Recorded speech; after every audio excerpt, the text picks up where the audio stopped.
रानी जवान लड़कियों के खून से नहाया करती थी। उसको ऐसा लगता था कि अगर वह जवान लड़कियों के खून से नहाएगी तो ज़्यादा दिनों तक जवान रहेगी। तो हेलो व्यूअर्स, कैसे हैं आप लोग? मैं हूँ आपकी प्यारी सी दोस्त रितु। आज मैं आपको एक ऐसी कहानी बताने वाली हूँ जिसको कई यूट्यूबर्स ने अपने तरीके से बताया है, लेकिन उसके पीछे का राज नहीं बता। तो बनी रहिए आप हमारे साथ हमारी वीडियो में एंड तक और देखिए क्या राज था वो जिससे कि ब्लड मैरी इतना गुस्सा हो जाती है।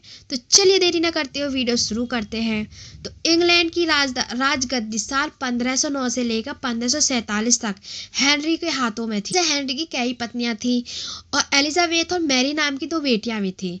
मैरी जो थी राजा की पहली पत्नी की बेटी थी।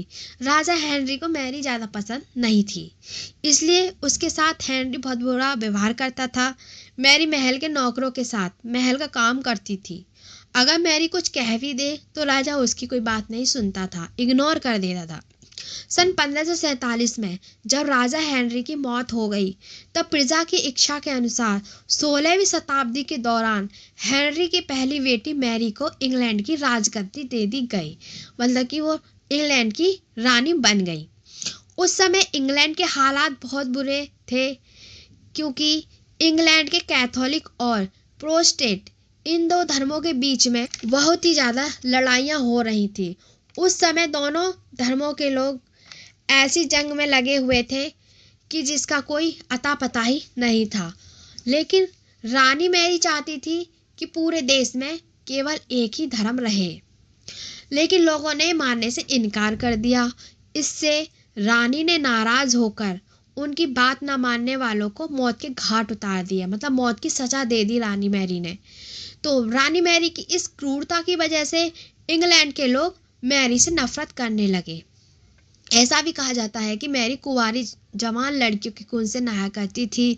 उसका मानना था कि उनके खून से नहाने से वह ज़्यादा दिनों तक जवान रह सकती है।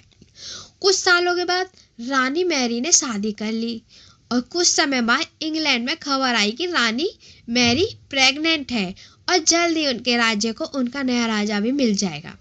इस बात से सभी लोग खुश हुए, लेकिन उस समय रानी मैरी के साथ अजीब घटना हुई। उनके गर्भ से किसी बच्चे का जन्म नहीं हुआ, बल्कि कुछ ही महीनों के बाद रानी मैरी का पेट फिर से सामान्य हो गया। वहाँ के ओझा लोगों ने अपने तंत्र विद्या से यह पता किया कि रानी मैरी के घर में कोई बच्चा नहीं है, बल्कि एक भूत आकर निवास करता है। जी हाँ, एक भूत आकर निवास करता है।